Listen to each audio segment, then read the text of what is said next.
Hello. Happy Friday. Yay. We gather here today for Ask a Reporter. And Dearly today beloved, we gather here. we gather here today. with Jack. So, And Ran. yes.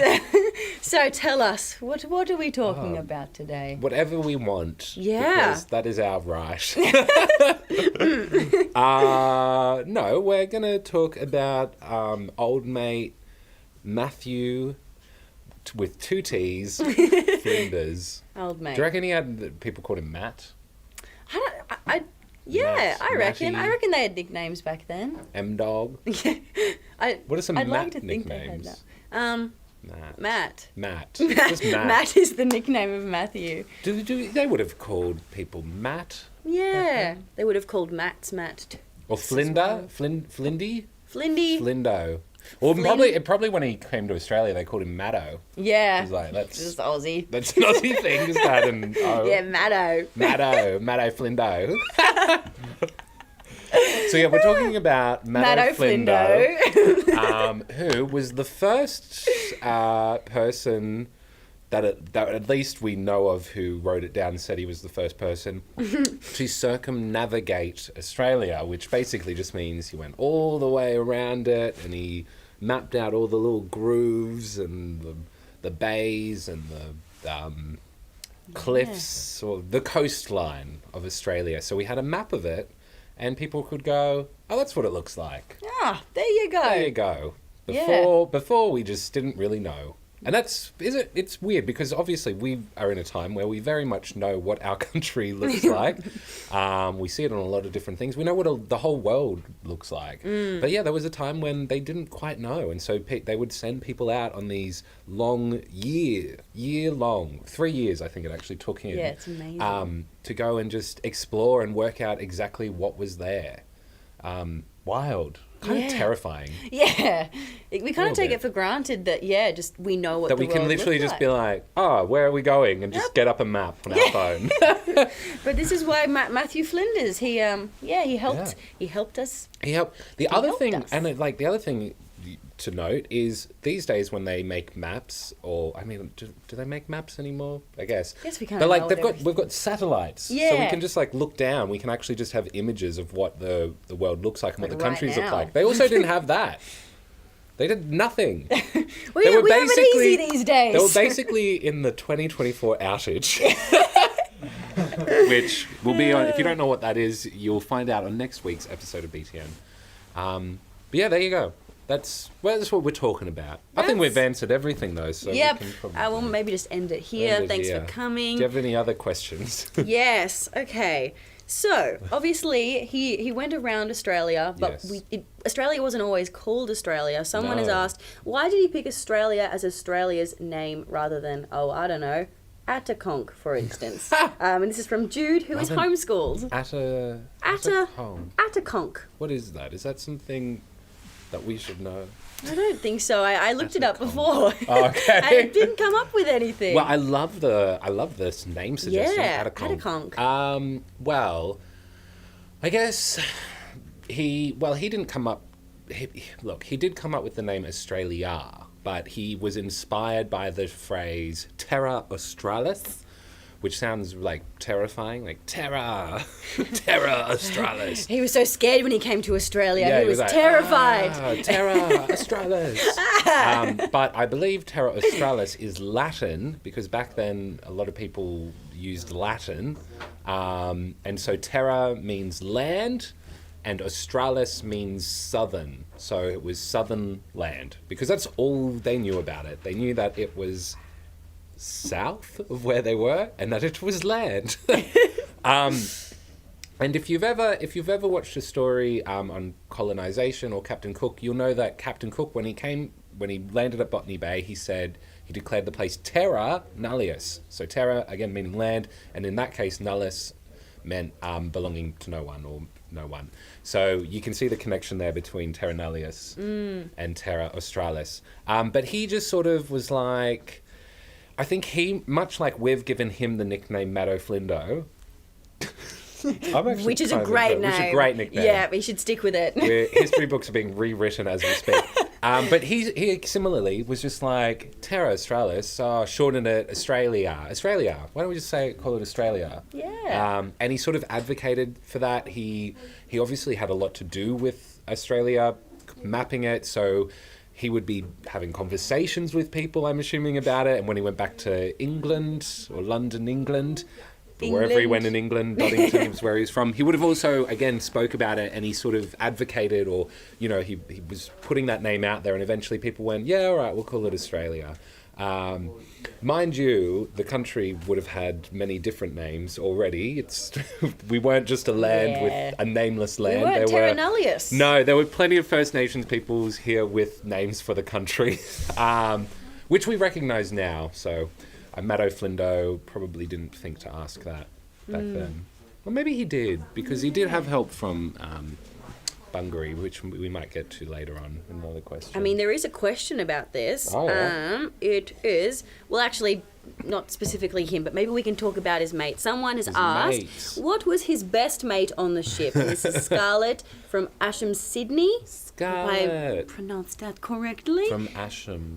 Asham. Yeah, I think that's how you pronounce it. But yes, what's his best mate on the ship? Yeah, Maddo Flindo had lots of mates. Our mate, Maddo Flindo, also had some mates. Maddo Flindo. He had a few friends. I would say he had a good friend, George Bass, who in the story that I did, I talked about him a bit because they both became friends, and they actually went and they discovered the part of water between Tasmania and Victoria, which, as we know, is the Bass Strait. So it was named after George Bass. Oh, there you go. Yeah, there you go. It's nice when history does that, isn't it? When you're like, oh, that makes sense. That was why that was named that. And literally, that was when I was doing my research, and I even said in the story, oh, well, that's history for you. Because I'd learnt that fact doing the story, and I was like, oh, okay, that makes sense.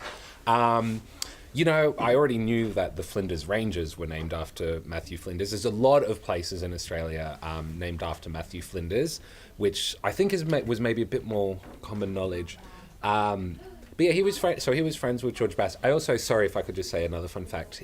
George Bass was the ship's surgeon, and I sort of mentioned this in the story, but I don't know if people picked up on it, but Matthew Flinders' dad was also a surgeon.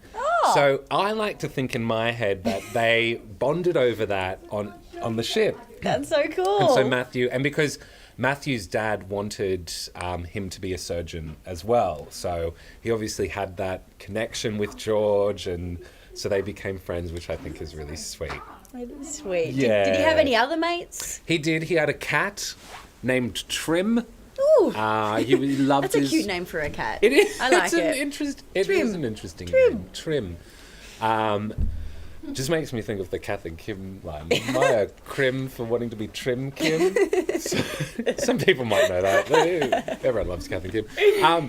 So he had a black and white cat that I believe was born on the ship. So it was quite common to have animals like cats on the ships, and this one was born, and Flinders took a liking to it, and sort of they became best buds in that way.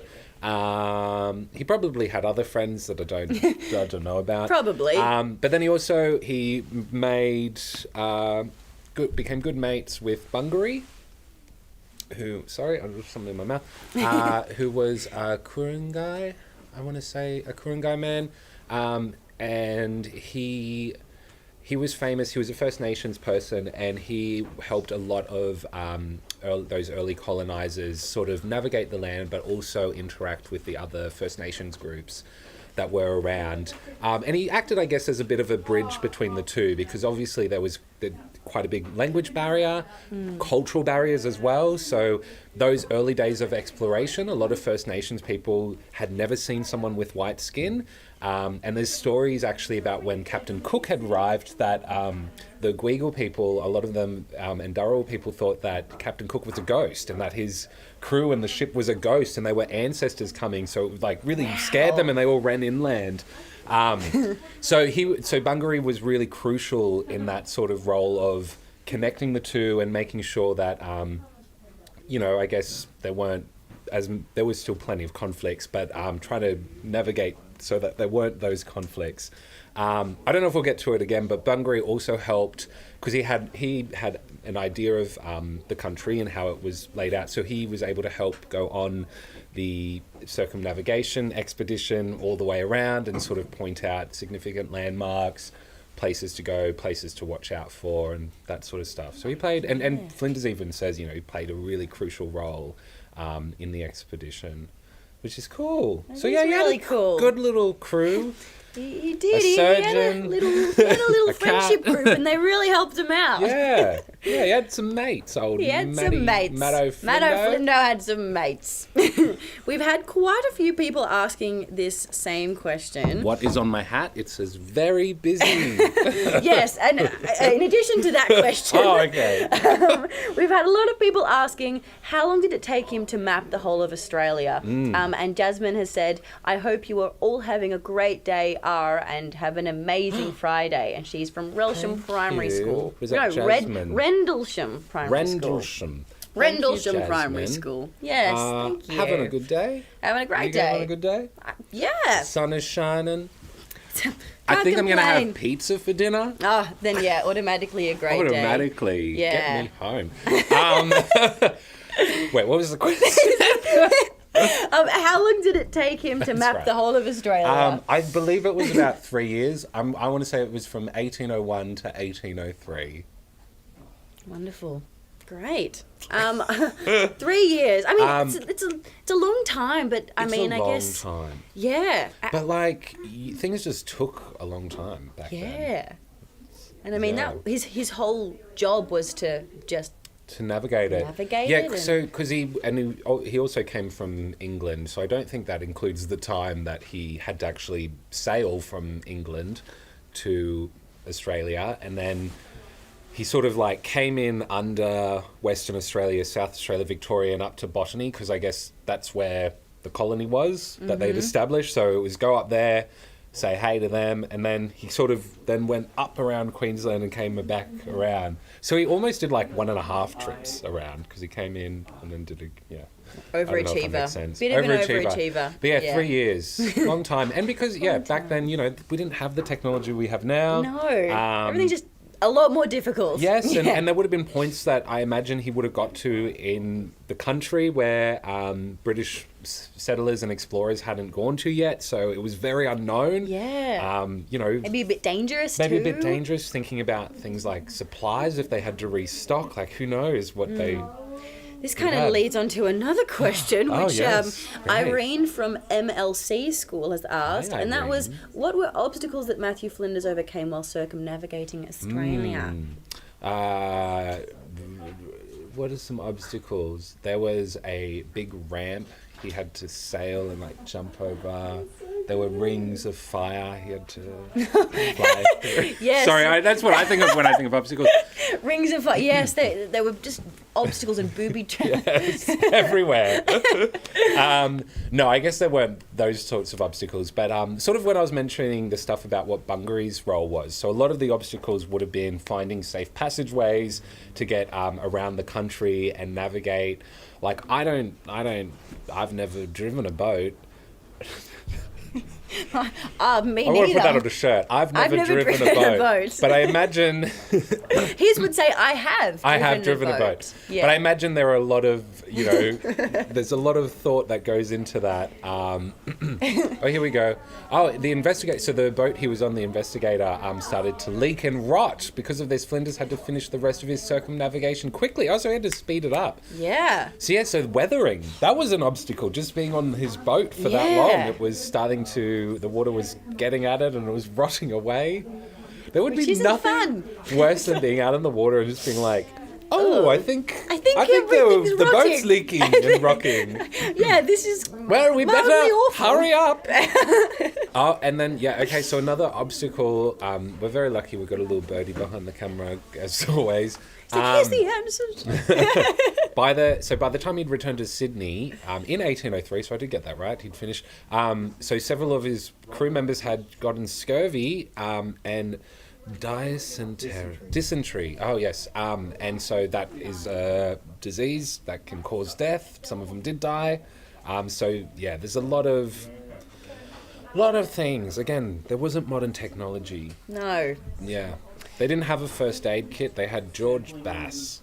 George Bass. I don't think he was on that expedition. He was on earlier ones. He didn't circumnavigate Australia. He was a bit earlier. Anyway. Yeah. Well, we have a lot of people also asking this question. What does it say on my jacket? Yes. It says Bernie's Place. And they have asked again about your hat. They said, what does your hat say Very again? busy.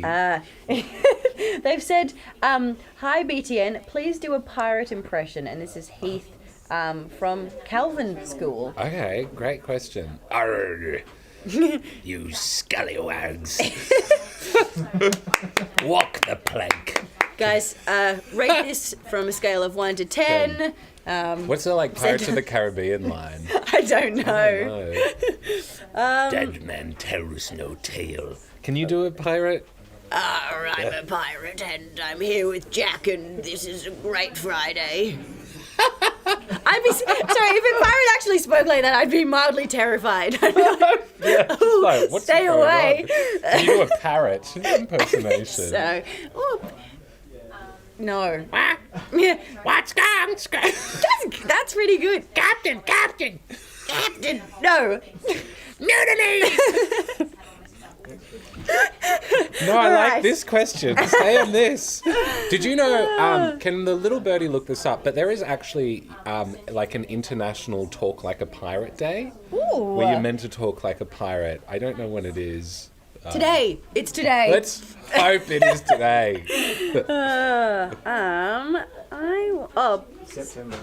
September. So in September, that's coming up. Go check for the date, but there is a Talk Like a Pirate Day.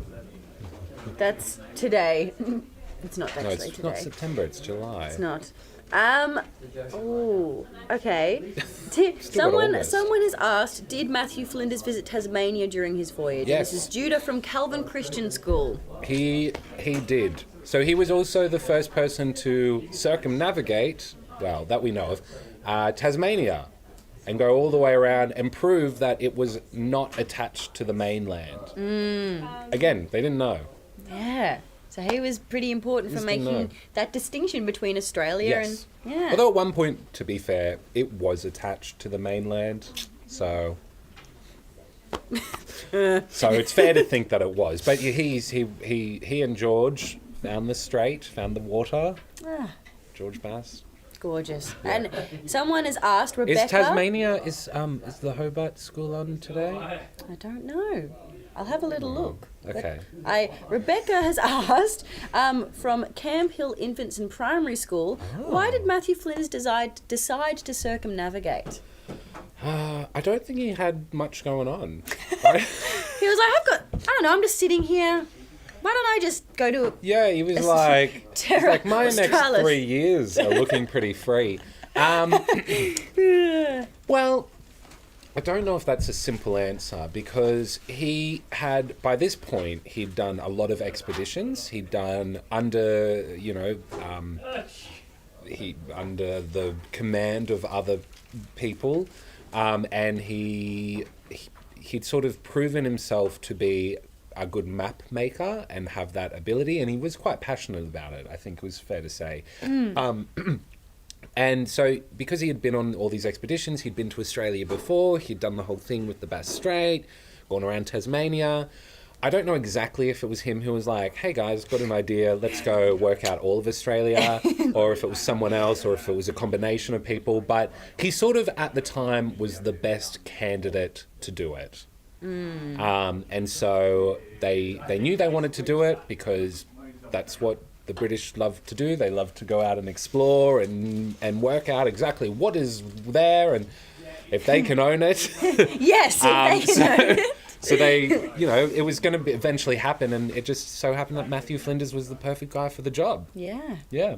He was right place, I right have time. a feeling, here we go, the Admiralty approved and financed the Flinders proposed expedition. So he did propose it and promoted to Commander Flinders. So he said, hey, we should go and map this. And they were like, yeah, you should. You should. And he did. And they wanted to beat the French. It's a little bit of a race. A lot of it's a bit of a race. And because at the time, the French Revolution was happening and there was... the French and the British were fighting, and so they were like, quick, gotta get to Terra Australis. First, do it first, please. Okay, we've got Zoya from Auburn Girls High School. Hello, Zoya. Hi, Zoya. She has said, why was Flinders put into prison for 6 years? Yes, well, because he was British. And as I just mentioned, the France and Britain were at war. They were having a little fight. You can go watch the Napoleon story to learn more about that, actually. And so what happened was, it was a complete accident that he got shipwrecked. I believe the ship that he was on after he'd gone around Australia was got struck by coral near the island of Mauritius, which is just off the coast of Madagascar, where a film of the same title is set. Oh yeah, no, the whole film's set there, except when they start in New York. Anyway, so he ended up there, and at the time, that was owned by France. They had gone over and said, we are claiming this place, so it's ours now. And then because Flinders was shipwrecked, and he went up and he was probably like, oh, good day, mates. My name's Matto Flindo. My name's Matto Flindo. Just came from Australia. Boats got a leak. Australia, as we call it. Australia. It's going to catch on. And they were like, excusez-moi? Bonjour. I don't know if they actually spoke French. I don't know. But because they were owned by the French, they went, hang on, are you British? And he said, yeah. And then they were like, just like that. Gotta go get in the jail cell. And he basically became what is called a prisoner of war. So he hadn't necessarily committed any crimes or done anything, but because of his nationality and he was in the wrong place at the wrong time, he got put in jail. Yes. And what happened to his cat? Oh no. So we don't fully know. Flinders thinks the cat disappeared. He woke up one day and the cat was gone. But he also believes that possibly there was another cellmate who might have eaten the cat because they were hungry. But we won't sit on that for too long. No. Let's go to another question. So unfortunately the cat didn't make it back to London. Yeah. No.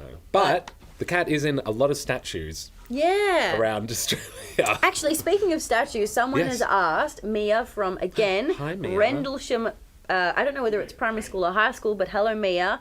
Why did they build the statue in Adelaide? Oh, I don't know. They were like, we need to put something here. Like, he did some pretty cool things. Pretty much. He's had, because of the work, the exploration, and, he gave us our name. He gave us the first real accurate maps of the country. So he is honoured in many ways around the country. And so it's not just in Adelaide. There are statues all over the place. I was like, one out there? Outside, I'm looking outside. But yeah, I would challenge you, go and see if you can see a statue of Matthew Flinders. Sometimes you see him and he's got like a compass and he's like making the map. Sometimes he's just like looking out heroically. Doing things that you would think an explorer would do. Yeah. And if you're in South Australia, in Adelaide, you can go to the art gallery, and the portrait of Matthew Flinders, a very famous portrait, is just sitting there. The one I filmed in front of. Yeah, that's where, Jack, you went for your story. Because when I was doing my research for this story, that image kept coming up, that portrait of him. And then I was just like, I wonder if there's anything in the museum or the art gallery about him. And I was like, the portrait is in Adelaide. Wow. So I got to go and stand in it and do an insulting British accent. No, it was wonderful. It was really good. Oh, thank you. We've got, I think, Abel from, again, Rendlesham. Got a lot of people from Rendlesham. Did Matthew Flinders have any siblings? He did. He had 2 younger siblings. One of them was named Samuel, and the other was named Susanna. Oh. And Susanna is the name of his mum. And Samuel is the name of Susanna, his mum's dad. Wow. And Matthew, so everyone used to just name each other off. He said, we love these names. Let's just They keep used to just- reusing yeah, the basically. same ones. These are great. Let's keep them. Yeah, and well, because Matthew, do you know what his father's name is? No. Matthew. His dad is literally just called Matthew Flinders. Wow. And then he's called Matthew Flinders. That's, I mean, hey, if it isn't broken, don't fix it. Do you know my middle name is my dad's name? Well, there you go. That's kind of Yeah. lovely. I like that. Yeah. I think I'd rather have my dad's first name as my middle name rather than my first Yes, name. I don't need it as... That would be... Yeah. Because then I'd be called Junior, Yeah. which isn't that bad, maybe. No. Junior. No, if I had my dad's name, I'd be called Troy. And I don't know if am I a Troy? No, you're more of a Gabriella.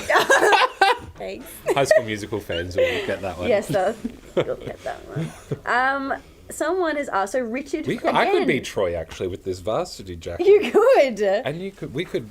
Who wants to see a High School Musical remake? Okay, sorry, go on. So we've already just... Well, Richard again from Rendlesham Primary School. Richard. Are you on a boat? Yes, we are. I'm on a boat. The BTN boat. We are. We're sailing into the abyss. Yes. Sailing into away. the abyss. Sailing into the weekend. We've got Henley from Rendlesham Primary School. How did Flinders die? Oh. I don't know if I know. All I know is that he died the day before his book was published. Oh, which is I a think bit he had a devastating. disease, possibly, or maybe it was broken heart from his cat, kidney disease. It was unfortunately a disease, and yeah, he like most people, he died probably before he became famous Oh. because he got back to London. He wrote his book about the trip. He wrote and all everything he learnt, and then he did all his maps, and then he passed away sadly. But his maps were used for years after. At 40. He was and he was only At 40. 40. Oh. Someone has asked, my question is, what was Matthew Flinders finding out? And this is Elpis Chiwu Tong from Australian Christian Hello. Homeschooling. Yes, what was he finding out? He was finding out about life. Yes. Um, Why are we here? What is consciousness? What is it? No, I guess he was finding out what exactly Australia was. What was, they obviously knew what their country all looked like and where it was, but they were learning what the country looked like in terms of the shape, what the environment was like, Yeah. and basically just more about the country as a whole, because again, they didn't know anything. They knew nothing. If you look at some of the early maps of Terra Australis, they're really weird. Like some of them are sort of like half of Australia, and then they expand out and they're just huge, as if it was a huge land. Some of them are like islands. I've seen one where it's like Western Australia, New South Wales, and then there's just like a gap in the middle. Yes, there was a big long river. Yeah, so it was all about exploration of a place that they didn't know about. So everything and anything they Yeah. learn. I guess because when there's not much information out there, you sort of get to kind of write history. Yeah, which was sort of- he literally wrote did. history. which is pretty remarkable, and it's something that we can't really do now in the same way. Like we can, but a lot of the world has been discovered. But Wow, we have to go to never space. Yes, That's where all probably the exploration and deep sea. And yeah, so That's it. up and down. Land done. We Tick that one don't off. even bother. But space, you got a whole galaxy, Yeah. my friend. It's exciting. It it's is. exciting. We've got Maya. But also, sorry, going yes, back to the yes. start, where it was like it would be kind of scary to go to an unknown country than the unknown. That's exactly how I feel about space and deep sea. Yeah. Like it is that unknown. So it unknown. it's a type of person who goes out and explores these places. Yeah. And I am not them. Ma- I ain't no Maybe- Maddo Flindo. No, maybe not not in a week? Oh, no, I'm very busy. Yeah, it literally says it on the cap. You can't get busier than a cap that literally says I'm too busy. Yeah. Well, we are actually pretty busy. And speaking of being busy, yes, we should wrap up. So maybe it's time to shout out some schools. MLC school. MLC. Hello. Again, we've mentioned Rendlesham a lot. Hello, guys. We've got Rosary Primary School. Ooh. We've got Campbell Primary School. Ooh. We've got Marsden Road Public School. Oh. Streaky Bay Area School. Streaky Bay. MacArthur Anglican School. MacArthur. Lovely to have you. We've got Did you leave the cake out in there? No, that was MacArthur. We've got Calvin Christian School. Calvin Christian. We've got Rizla School. Ooh, Learn Rizla. to mew. Rizla. We've got Kingston Primary. Hello. And we've got lots of Rendlesham. We've got Homeschool Vic. Hello, guys. Oh wow, they've written. Yes, Jamal. Hi, my name is Jamal. I've been watching your vids for ages. I love them so much. Thanks Jamal. for all of them. I love the Olympics videos. Well, lovely to have you, Jamal. They start tonight. I think, they've started. Oh, they've started. Well, the opening ceremonies are true, but some games have some sports, which is exciting. That's exciting. Yes, and next week Ren's going to tell you why you won't see any of it on BTN. Exactly, and Jack is in that story too. So look forward to that. It's the dancing from Ren. And I'll finish with this one. Kidman Park. Kidman Park. Guys, lovely to have you, and we hope you have a wonderful weekend. Thanks for joining us on your Friday. I'm going to go eat some pizza. It's very busy. Yeah. Very busy. Very busy. Bye. Bye. Bye-bye.